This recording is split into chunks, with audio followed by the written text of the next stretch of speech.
Olá, boa noite a todos. Eu sou Maria Cecília, vice-presidente da Liga de Reumatologia da Universidade Federal de Alagoas.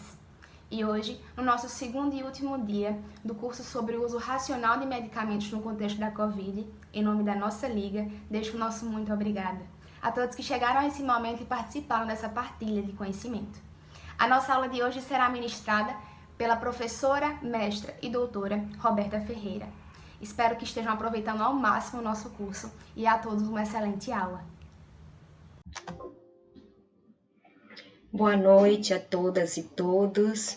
É um prazer estar aqui conversando com vocês e dando continuidade a esse ciclo de palestras sobre uso racional de medicamentos no contexto da Covid-19.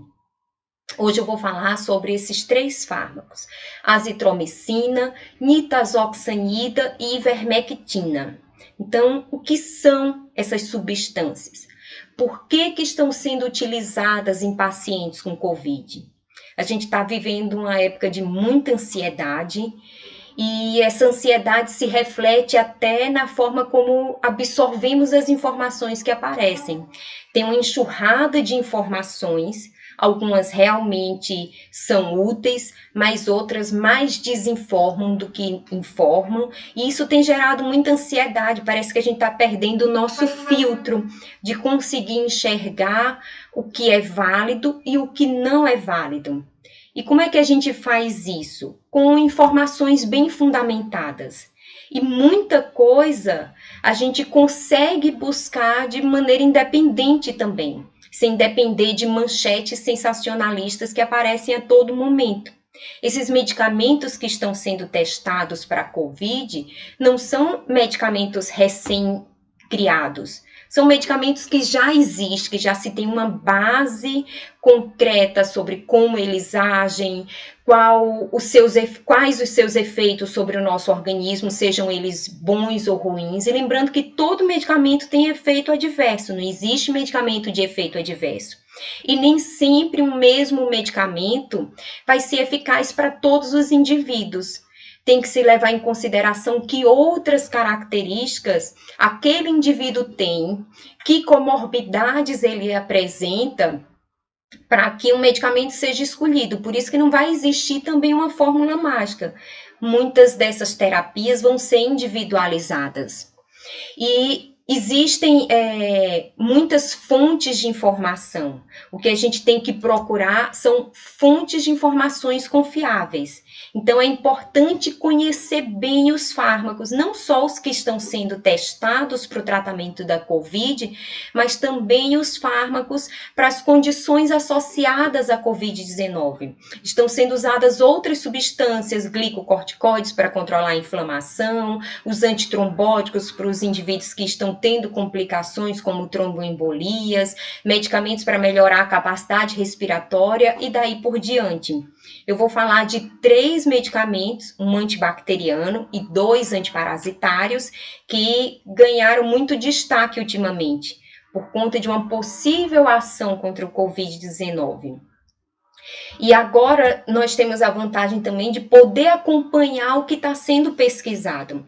Esse site Clinical Trials é bem interessante porque ele traz todos os ensaios clínicos, sejam intervencionais, observacionais, que estão sendo feitos com os diferentes medicamentos em busca de uma melhor condição para esses pacientes com Covid, sejam medicamentos para o tratamento especificamente da Covid ou das comorbidades associadas, tá? Então, tem como a gente acompanhar o que está sendo feito e o que já foi concluído, buscar essas publicações e não se deter apenas na manchete, que tem algumas que são bem sensacionalistas.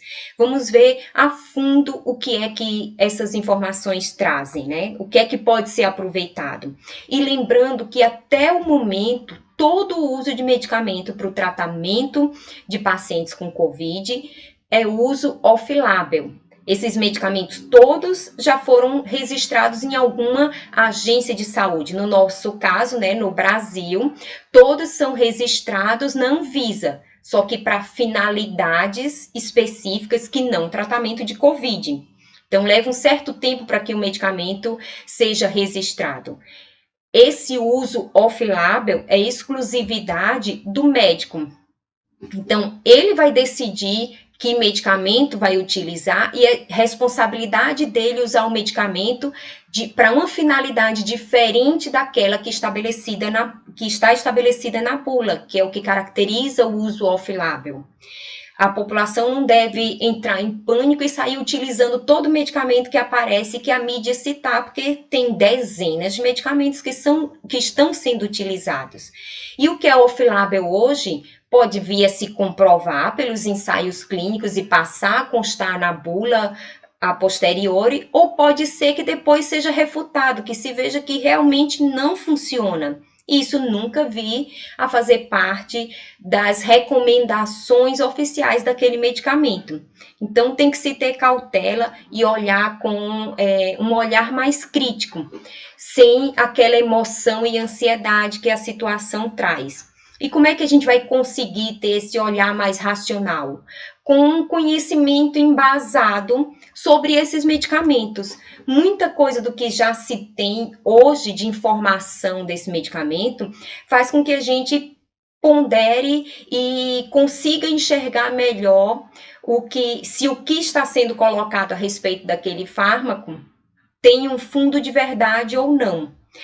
Dentre esses 3 fármacos, eu vou começar falando do antibacteriano, né, da azitromicina, e para cada um eu vou destacar algo que possa ser um indício de uma atividade contra Covid ou de uma complicação, caso seja utilizado no paciente com Covid.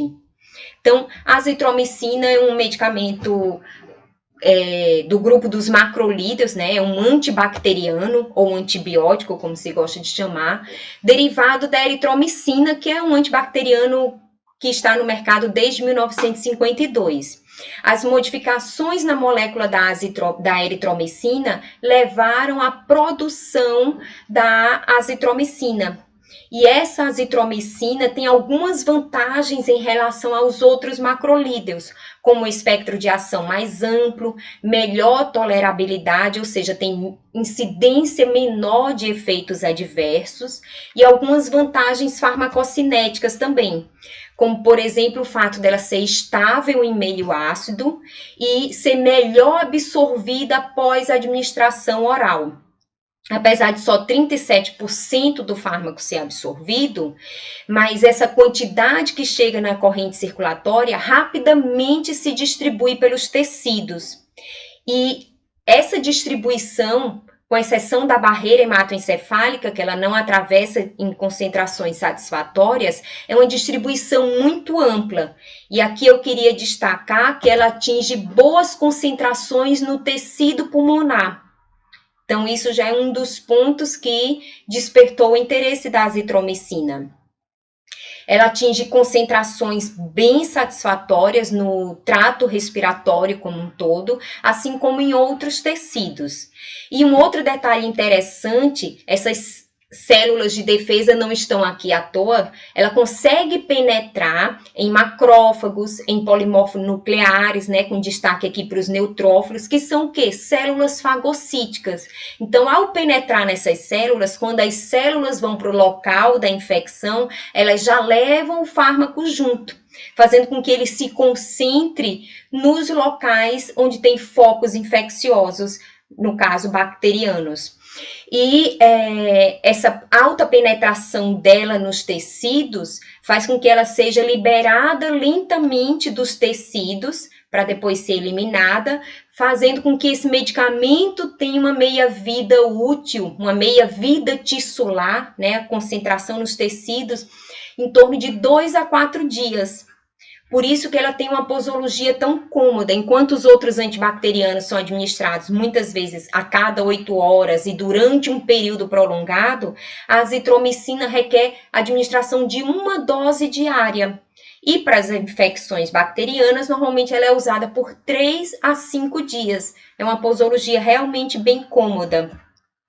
Após se distribuir nesses tecidos, à medida que ela vai voltando para a corrente sanguínea, ela passa pelo fígado e vai sendo eliminada. Outro detalhe interessante da azitromicina, ela é pouco metabolizada.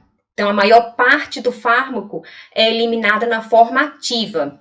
E qual a informação útil disso? O fato dela ser pouco metabolizada quer dizer que ela não depende tanto de um bom funcionamento hepático para ser eliminada. Então, um indivíduo com cirrose ou com um outro comprometimento vai poder usar a azitromicina e o fato dela não ser metabolizada ou desse fígado já estar metabolizando um monte de outros medicamentos não vai impedir a sua eliminação. Isso é uma vantagem da azitromicina. E essa eliminação é preponderantemente por via biliar. Outra coisa interessante, apenas 6 a 7% da eritromicina é excretada por via renal.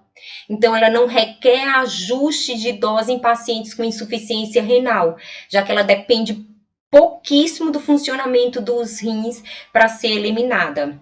Tá vendo? Farmacocinética tem suas utilidades também na hora que se vai prescrever um fármaco. E para que convencionalmente esse medicamento é utilizado? Convencionalmente, ela é utilizada para infecções bacterianas e algumas infecções causadas por protozoários, como é o caso da toxoplasmose ou da malária, né? Já que ela age contra toxoplasma e plasmodium.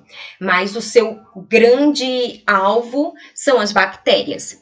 E eu destaquei aqui também essa primeira indicação, esse primeiro uso clínico, porque convencionalmente ela já é muito utilizada para infecções do trato respiratório, seja infecções do trato respiratório superior, sejam infecções do trato respiratório inferior, como as pneumonias, por exemplo.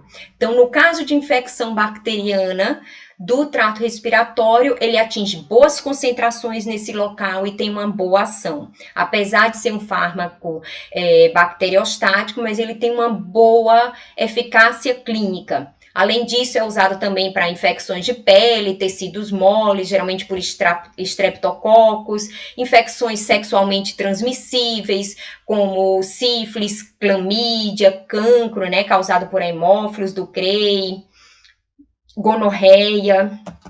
Tem várias aplicações clínicas.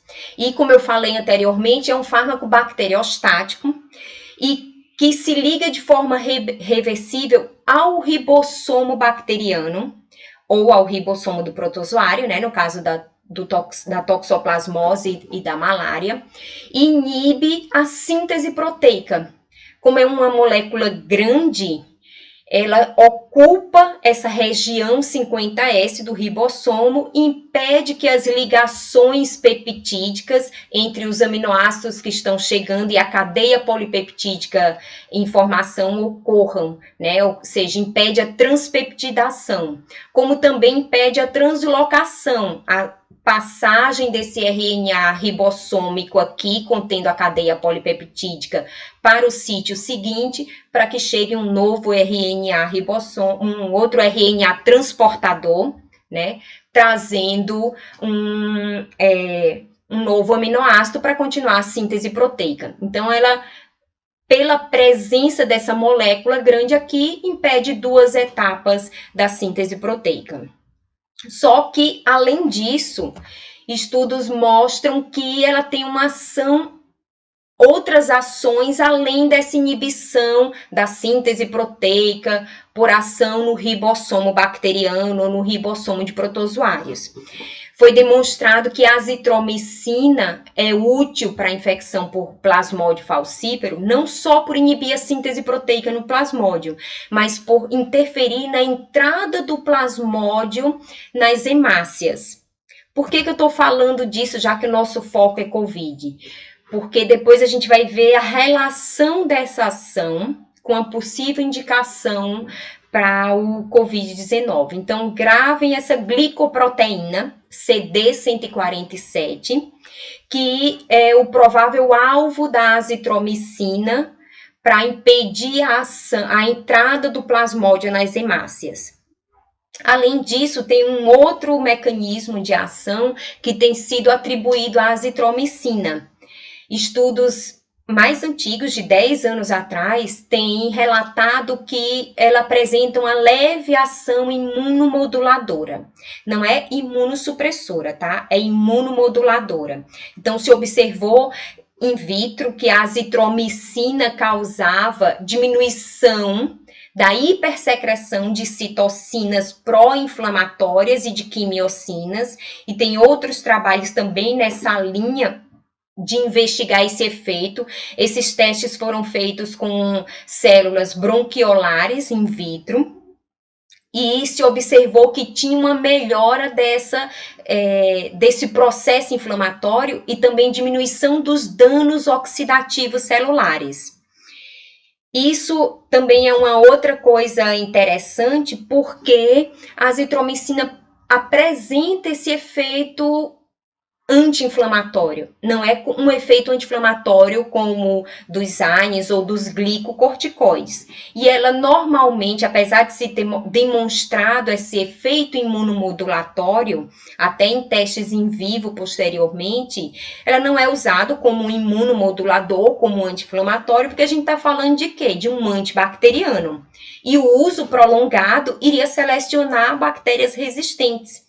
E ele é um antibacteriano muito útil pelo amplo espectro de ação, pela segurança no uso e por ser uma alternativa para aqueles pacientes alérgicos à penicilina, já que ele tem um espectro de ação semelhante e não tem esse risco de reação alérgica cruzada. Então, se evita o uso prolongado para não selecionar bactérias resistentes e assim diminuir a utilidade do fármaco. Como eu falei, é um fármaco seguro, tá? Então, em geral, é muito bem tolerado. E como o tratamento tende a ser curto, 3 a 5 dias, os efeitos adversos são bem passageiros. O destaque maior dos efeitos adversos é no trato gastrointestinal, já que, como eu falei anteriormente, 37% do fármaco é absorvido. E o restante, os outros 63% que ficam no trato gastrointestinal. Lembra que é o fármaco na sua forma ativa, ele não é um profármaco. Esses que ficam no trato gastrointestinal podem comprometer a microbiota. Então, muitos pacientes têm náusea, diarreia, vômito, todo esse mal-estar gástrico por conta do comprometimento da microbiota e também porque se viu que ela pode estimular alguns receptores no trato gastrointestinal, receptores de motilina, causando essas cólicas intestinais. Então, isso também tem que se ficar atento, porque a gente tem que lembrar que o COVID causa também, o SARS-CoV, né, causa alterações também no trato gastrointestinal. Então, esses efeitos podem se somar. Além do efeito no trato gastrointestinal, alguns indivíduos podem ter dor de cabeça, tontura, algumas manifestações de ação no sistema nervoso central, mas bem menos, tá? Ela não atravessa bem também barreira hematoencefálica, né, por conta da sua estrutura muito grande. Lembra, é um macrolídeo. Então, moléculas muito grandes têm dificuldade de atravessar barreira hematoencefálica. Então, são poucos os efeitos adversos no sistema nervoso central. Outro efeito que é relatado com o uso da azitromicina são alterações tanto auditivas, por ações no ouvido interno, lesões cocleares, mas que tendem a ser reversíveis, ou no labirinto, fazendo com que o indivíduo tenha tontura. Muitas vezes a tontura é mais por essa ação no labirinto do que no sistema nervoso central, mas tendem a ser reversíveis. Lesões hepáticas são muito raras, comparado com os outros macrolídeos. A eritromicina tem muito mais chance de produzir uma hepatite colestática ou outras alterações hepáticas.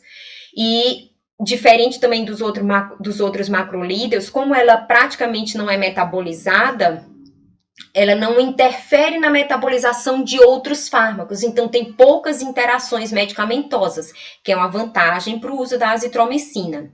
O que tem ganhado destaque é o seu efeito sobre o coração. Não é um efeito adverso comum, mas pode ocorrer taquiarritmias, fibrilação e prolongamento QT, que se o indivíduo já tiver alguma comorbidade cardíaca ou se estiver usando um outro fármaco que também tem ação sobre o coração, esses efeitos tendem a ser mais frequentes, que é o que aconteceu quando se associou a azitromicina e hidroxicloroquina, que também tem efeitos adversos cardíacos. E o próprio SARS-CoV também agora já se viu que produz alterações cardíacas. Então, algo que era menos frequente começa a se tornar mais frequente quando você tem vários outros fármacos ou situações que podem levar a esses efeitos adversos.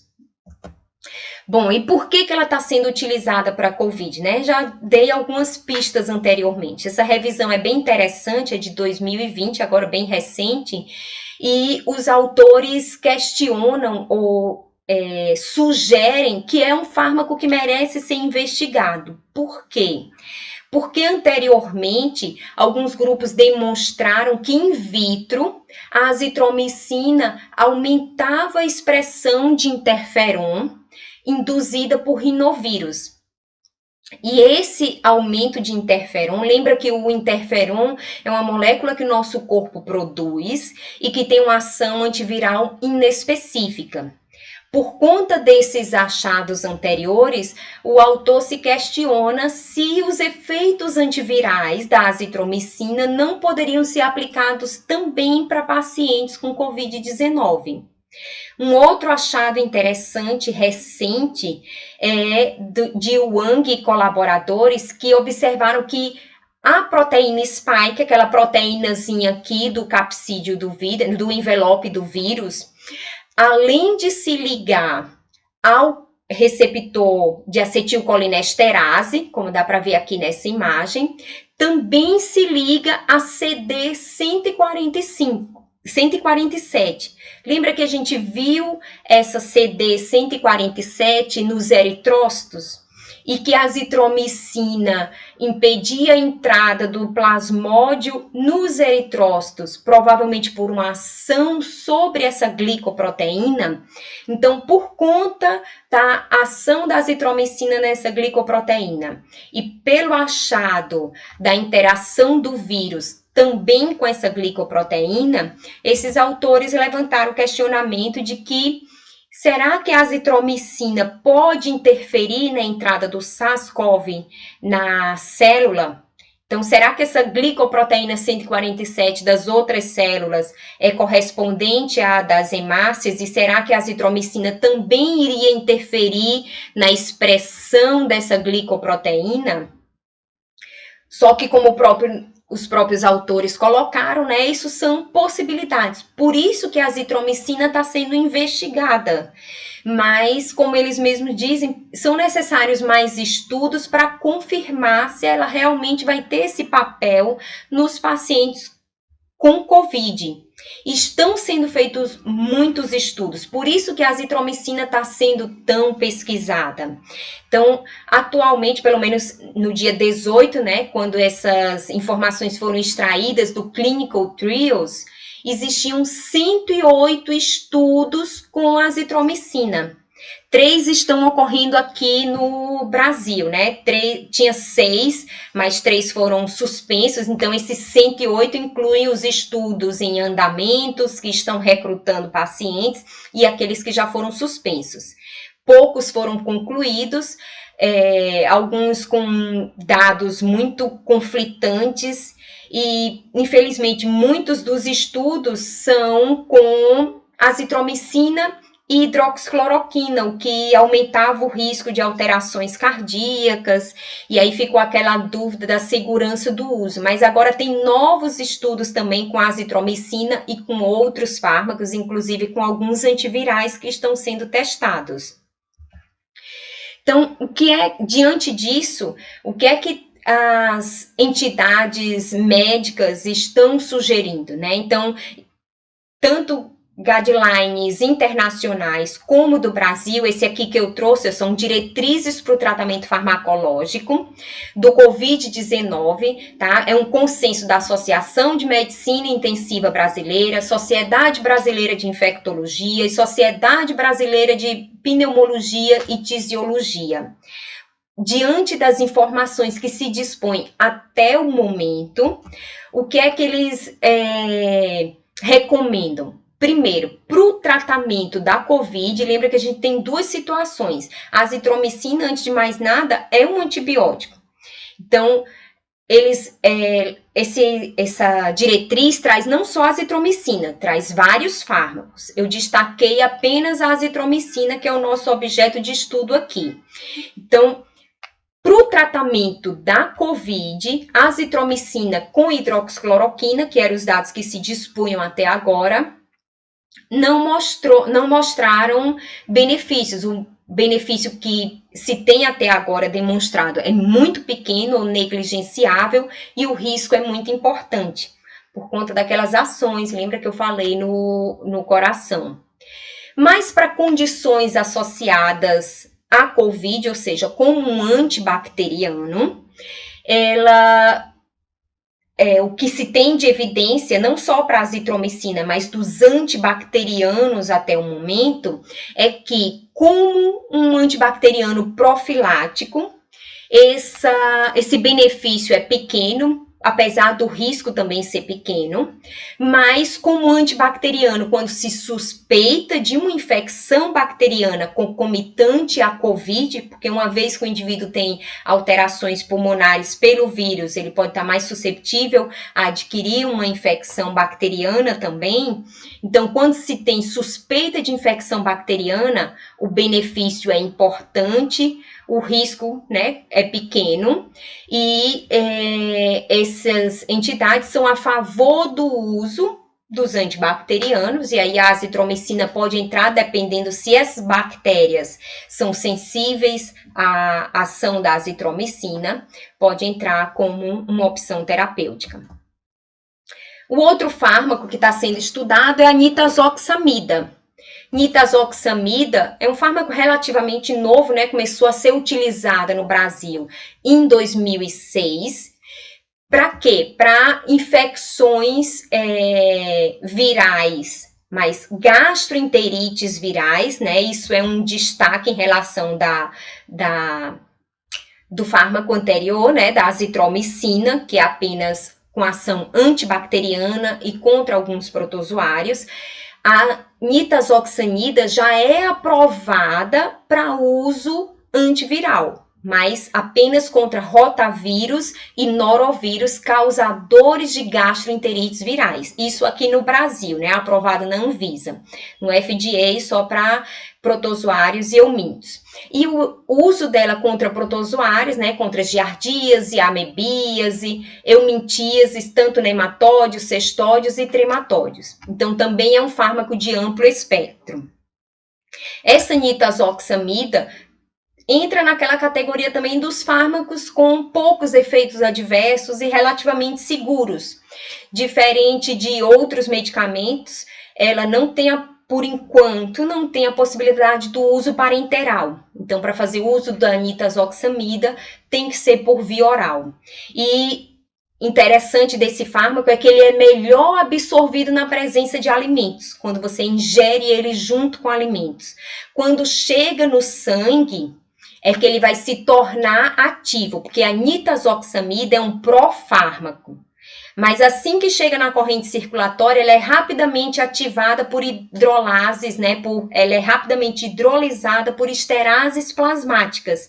E aí se transforma na tizoxanida, que é a forma ativa da nitazoxanida.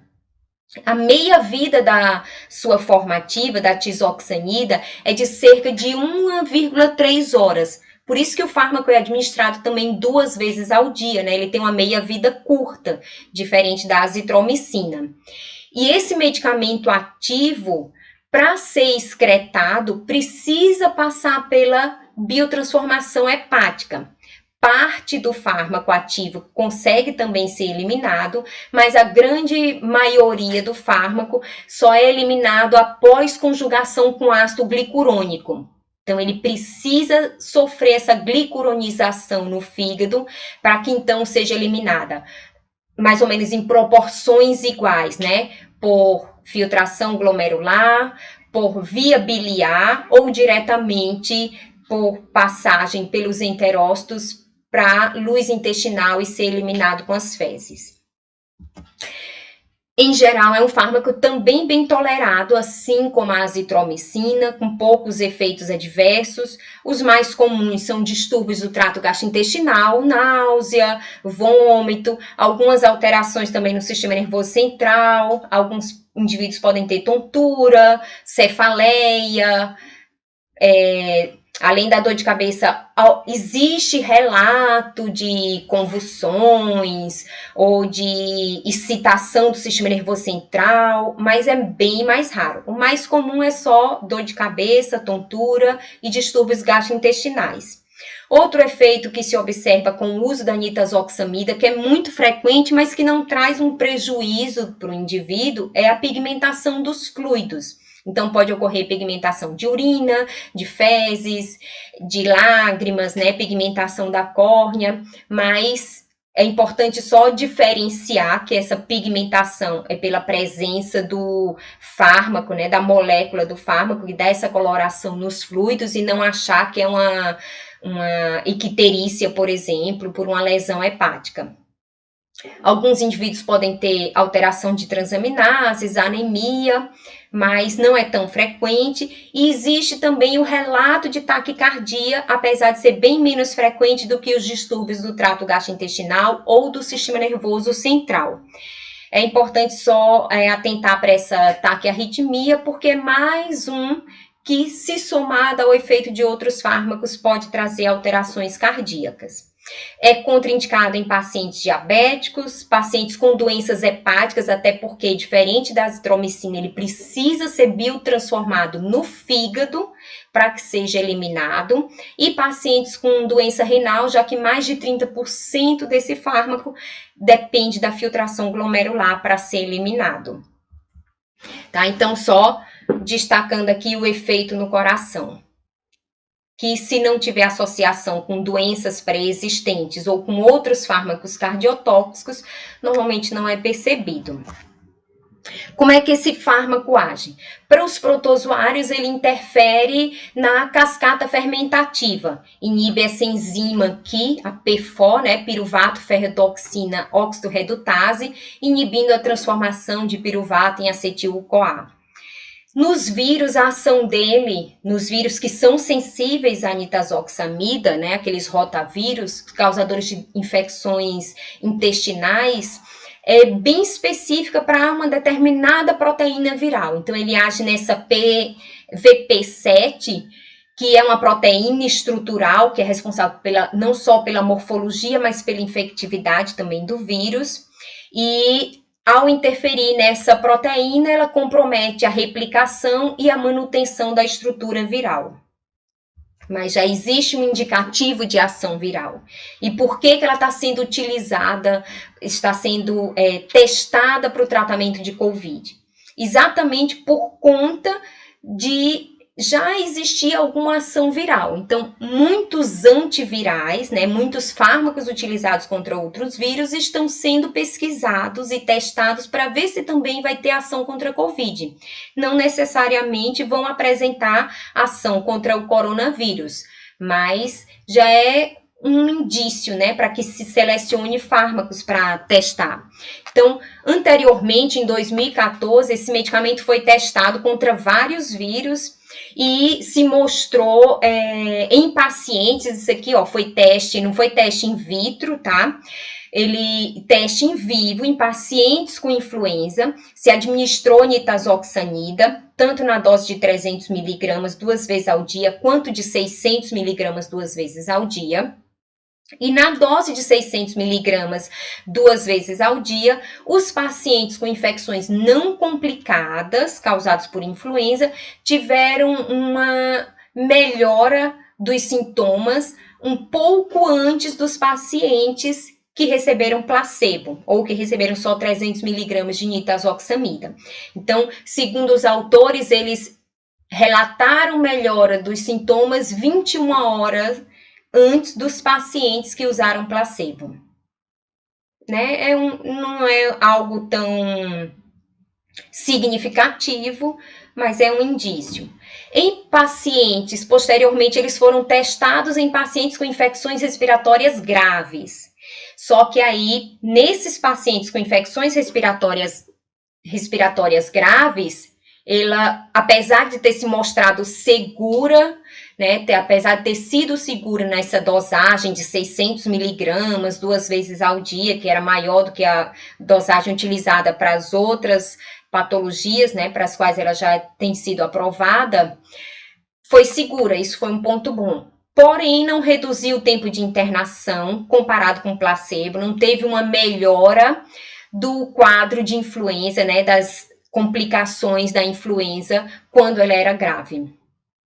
In vitro, ela foi testada contra vários coronavírus, mas não o SARS-CoV, né? Foi testada contra coronavírus canino, murino, né, que é de camundongos, de bovino e coronavírus entérico humano. Então, in vitro, ela também inibiu a replicação de coronavírus. Isso é um estudo de 2016. E agora, por conta dessas possíveis ações contra vírus, tem atualmente 17 estudos com nitazoxanida. Não se pode dizer ainda que ela vai ter uma ação real, né? Esses estudos ainda estão na fase de recrutamento. 8 ainda nem começaram a recrutar os participantes. Então, não dá para se dizer ainda que ela é efetiva ou não. E muito menos que você vai usar de maneira profilática, né? Profilaxia é com a vacina que em breve teremos. Bom, e a ivermectina?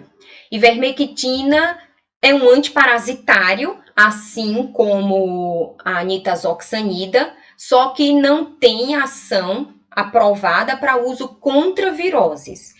É um antiparasitário muito bom, também é um fármaco seguro, só que ele é utilizado para ectoparasitas, né, para tratamento de sarna, para tratamento de piolho e para tratamento de verminoses. Verminoses causadas por nematóidos, com destaque aqui para estrongiloidíase, que é o fármaco de escolha, e para oncocercose e a filariose linfática, né, que é a filariose predominante aqui no Brasil, enquanto em alguns países da África predomina a oncocercose. Então, é um fármaco muito bom para essas infestações parasitárias, ectoendoparasitas. E é administrado por via oral, também bem absorvido. E agora vamos começar a chamar atenção para alguns pontos da ivermectina. A meia-vida plasmática da ivermectina é de cerca de 22 horas. É até uma meia-vida longa, né? E ela se distribui muito bem ao longo do nosso organismo. Se concentra muito no fígado e no tecido adiposo, de maneira que ela vai sendo liberada lentamente desses locais, por isso também que tem uma meia-vida longa, mas atravessa muito pouco a barreira hematoencefálica, que é desejável por conta do tipo de mecanismo de ação que eu vou já mostrar. Mas em algumas situações, como por exemplo em meningites, pacientes em estado hiperinflamatório, ela pode atravessar mais essa barreira hematoencefálica, o que não é desejável. Então, se o indivíduo não tiver nenhuma complicação, nenhum processo inflamatório do sistema nervoso central, ela praticamente não atravessa e se torna ainda mais segura. Mas nos casos de processos hiperinflamatórios, principalmente meningites, você tem um aumento da permeabilidade endotelial e, consequentemente, a barreira hematoencefálica fica menos seletiva. Alguns medicamentos que antes não atravessavam, podem atravessar. Após se distribuir pelo organismo, esse fármaco, que é pobremente metabolizado, vai ser excretado predominantemente, quase que exclusivamente, por via fecal. Ele não depende nem de secreção biliar. Ele é excretado por proteínas presentes nos enterócitos que jogam o medicamento na luz intestinal e ele é eliminado junto com as fezes. E essa eliminação total leva 12 dias. Aí, cuidado, porque muita gente está achando que a ivermectina fica 15 dias agindo no nosso corpo. Mas essa eliminação é de doses subterapêuticas. Lembra aqui, ó, a meia-vida da ivermectina é de 22 horas. ela se distribui pelos tecidos e vai sendo eliminada aos poucos, eliminada em doses subterapêuticas. A quantidade de ivermectina que permanece no sangue ao longo desses dias não é uma quantidade suficiente para produzir os efeitos terapêuticos esperados da ivermectina. É só porque, como fica uma parte do fármaco retido ali no concentrado, né, no fígado e no tecido adiposo, pode ainda ter resíduos do fármaco que vão sendo eliminados lentamente. Mas a meia-vida não é de 15 dias. E como é que esse fármaco vai agir? Ele induz uma paralisia tônica dos parasitas. Por quê? Porque ele vai potencializar a ação do glutamato nos canais de cloreto. Então, ela tanto pode ativar diretamente aqui esses canais de cloreto, abrindo esses canais de cloreto e fazendo uma hiperpolarização de neurônios e de tecido muscular dos parasitas, lembrando que canal de cloreto controlado por glutamato em neurônios, em tecido muscular, é exclusivo em invertebrados. No nosso organismo não tem esses canais de cloreto controlado por glutamato, então a gente não vai ter uma paralisia tônica se usar ivermectina. Mas nós temos canais de cloreto controlados pelo GABA, que é o que a gente chama de receptor GABA-A. Por que ela não age, então, nesses canais de cloreto regulados por GABA? Porque onde é que esses receptores GABAérgicos se concentram? No sistema nervoso central. Como ela não consegue atravessar adequadamente a barreira hematoencefálica, então não vai ter esses efeitos adversos por agir sobre receptor GABAérgico, a não ser que tenha uma alteração dessa permeabilidade da barreira hematoencefálica. Tá? Então, ao causar essa ação nos canais de cloreto, tem a hiperpolarização e consequente paralisia e morte da maioria dos ectoendoparasitos que são sensíveis à ivermectina. Geralmente os que não são sensíveis é porque não expressam receptores para ivermectina nos seus canais de cloreto. Mata todos os parasitas? Não mata todos os parasitas. Alguns parasitas não morrem sob a ação da ivermectina, como é o caso dos vermes adultos das diferentes filarioses, seja da filariose linfática, que é prevalente no Brasil, seja da oncocercose, que é prevalente em alguns países africanos. Então, por que ela é tão utilizada na oncocercose? Porque ela mata as microfilárias, sejam as microfilárias que estão livres no sangue, sejam as microfilárias que ainda estão dentro dos vermes adultos. Então, lembra que o oncocerca vive cerca de 12 anos. O verme adulto vive cerca de 12 anos no indivíduo. E ao longo desses 12 anos, a fêmea produz milhares de microfilárias. E são essas microfilárias que vão causar aquelas lesões dermatológicas e o pior, a famosa cegueira, que é comum nos indivíduos que têm oncocercose. A principal causa de cegueira no continente africano. Então, a ivermectina, ao ser administrada para esses indivíduos, mesmo não matando os vermes adultos, consegue matar as microfilárias ainda dentro das fêmeas, impedindo que ela jogue esse monte de microfilárias no sangue. Aí outra coisa importante, vamos lembrar do ciclo de vida das microfilárias, porque muita gente acha que por nesses países africanos ela ser administrada a cada 6 meses, a ivermectina produz uma proteção de 6 meses. E não é assim que acontece. Então, por que ela é administrada a cada 6 meses? Porque as microfilárias, que teriam uma vida, né, se não fossem mortas pela ivermectina, de 24 meses, são a fonte de infecção para os vetores. Então, quando o inseto vem aqui sugar o sangue do indivíduo infectado, ele se infecta, né, se contamina com essa microfilária. E essa microfilária dentro do inseto vai evoluir para a forma infectante, que é a L3. Quando ele vai fazer o repasto no mesmo indivíduo ou em outro indivíduo, essa forma infectante penetra e vai levar até 1 ano para virar um adulto que vai formar ali o seu casal e produzir mais microfilárias. Se dentro desse intervalo de tempo você administra novamente a ivermectina, você impede a formação de novos adultos e, consequentemente, a produção de mais microfilárias. Assim como a cada administração de ivermectina, você mata aquelas microfilárias existentes. Então, se você administra a cada 6 meses, em vez de você ter uma microfilária vivendo 24 meses no indivíduo e produzindo lesões, a cada 6 meses você está matando essas microfilárias. Então, a importância da ivermectina nessas áreas endêmicas é exatamente cortar, quebrar esse ciclo. Porque se você destrói as microfilárias, você evita a infecção desses vetores, onde a microfilária vai se transformar na forma infectante e consequente infecção de novos indivíduos.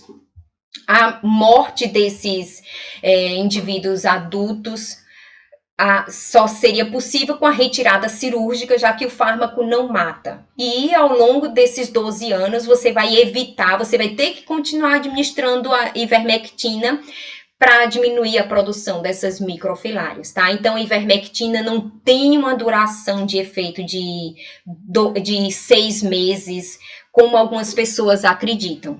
Esse indivíduo que recebeu ivermectina hoje, se daqui a 1 mês uma mosca, um vetor desse picar o indivíduo e a L3 entrar, ela vai continuar se desenvolvendo até que o indivíduo receba uma nova dose de ivermectina.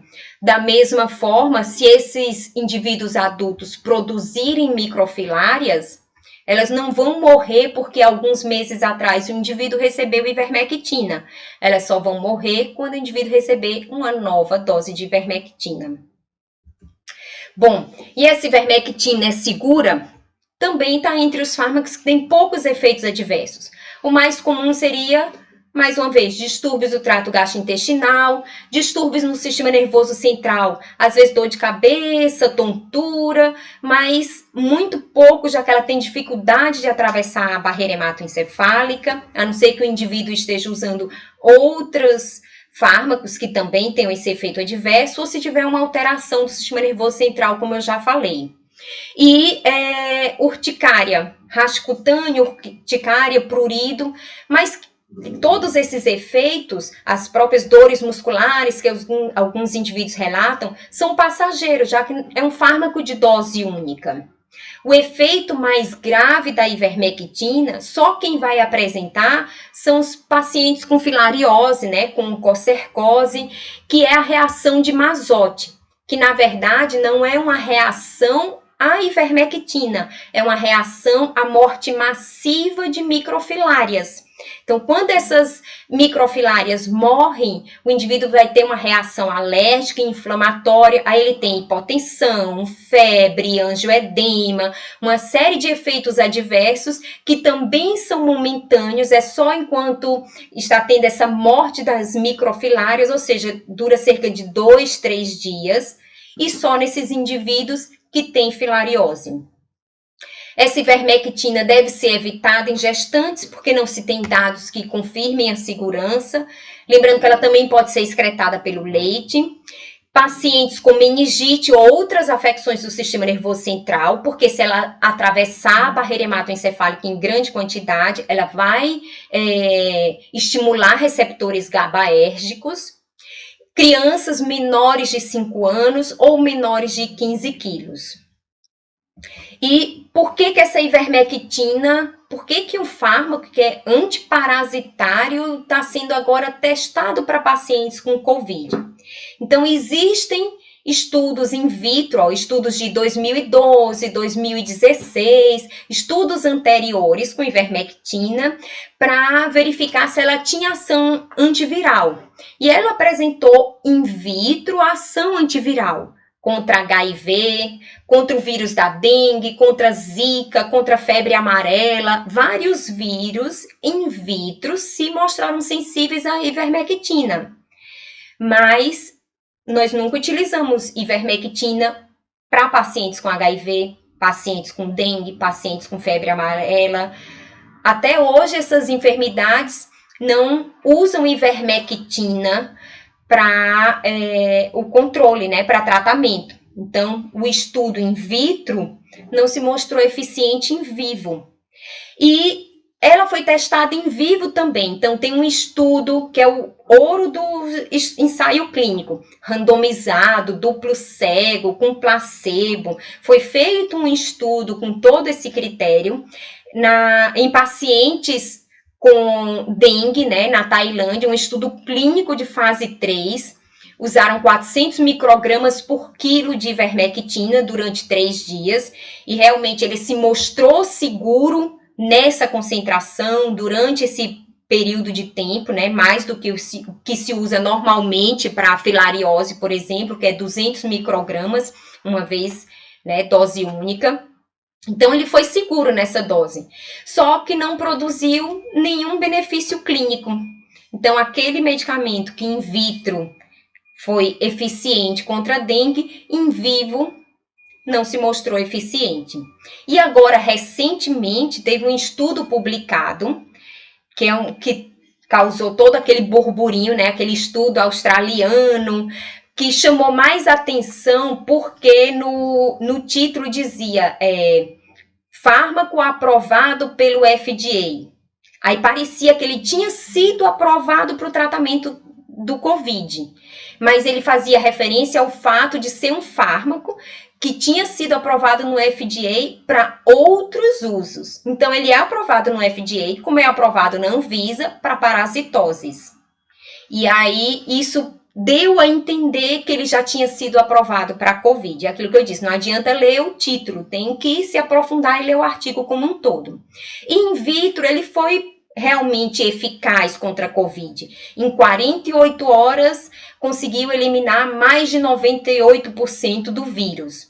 Só que a dose testada foi de 5 micromols. Isso in vitro, se fosse no nosso organismo, se a gente fosse pegar esse medicamento e atingir a mesma concentração sanguínea que foi encontrada no estudo in vitro, né, em células Vero, nós teríamos que utilizar 4.370, teríamos que ter no sangue 4.370 nanogramas por ml. Isso corresponde a 50 vezes a concentração plasmática máxima que é encontrada quando se faz uso das doses, por exemplo, para tratamento de filariose, que é 200 microgramas por quilo. É equivalente a 2 comprimidos para um indivíduo de 70 quilos. Então, quando o indivíduo faz uso dessa dosagem, ele tem uma concentração plasmática de ivermectina 50 vezes menor do que a concentração de ivermectina necessária para matar os vírus in vitro. Então, não dá para a gente extrapolar o estudo in vitro para o estudo in vivo. Quer dizer que ela não funciona? Não. Quer dizer que precisam testes in vivo para ver se a concentração plasmática, que não é tóxica para o indivíduo, também é suficiente para matar o vírus. Tá? Então, não dá, porque ele teve um efeito in vitro, a gente achar que agora o indivíduo vai usar ivermectina e que vai matar. Muito menos que ele é um fármaco para ser utilizado em substituição à vacina ou profilaticamente, que se você tomar ivermectina hoje, você não vai pegar Covid, pode sair de máscara e não lavar as mãos. Tá? Então, tem que se ter cuidado com o afã de ter logo uma resposta e como você vai interpretar essas informações que chegam, né, de maneira tão rápida. Tem muito estudo sendo feito com ivermectina, 33 estudos, isso pelo menos até o dia 18, né, que foi quando eu retirei essas informações do Clinical Trials, e tem que se esperar agora o resultado desses estudos, né, são estudos clínicos, tá? Então, nesse site são estudos clínicos, estudos que estão sendo feitos em humanos, não é mais agora o estudo in vitro, é o estudo in vivo.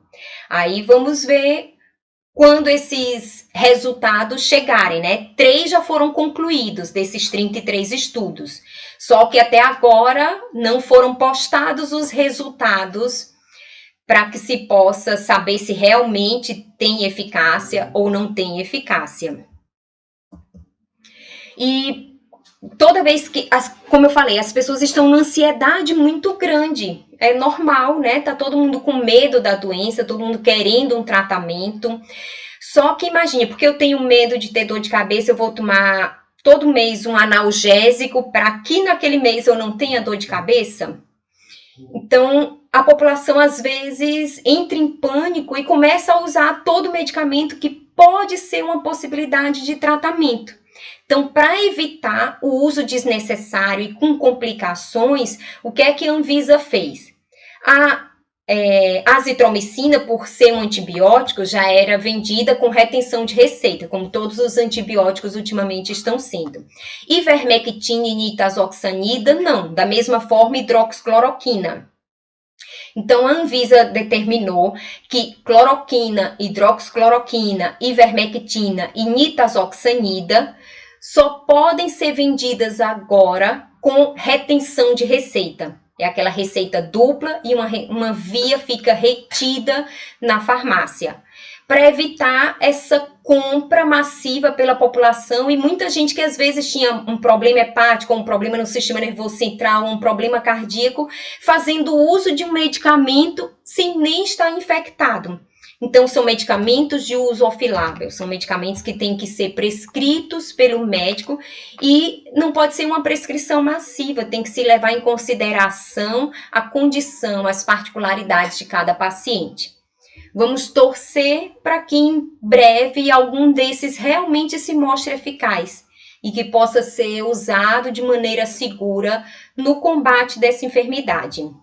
Tá? Então, era isso que eu tinha para partilhar com vocês, que as buscas continuem e que sigamos sempre aprendendo. Boa noite, fiquem bem, fiquem com máscara, lavem as mãos, na medida do possível, mantenham o isolamento para que possamos sair bem dessa.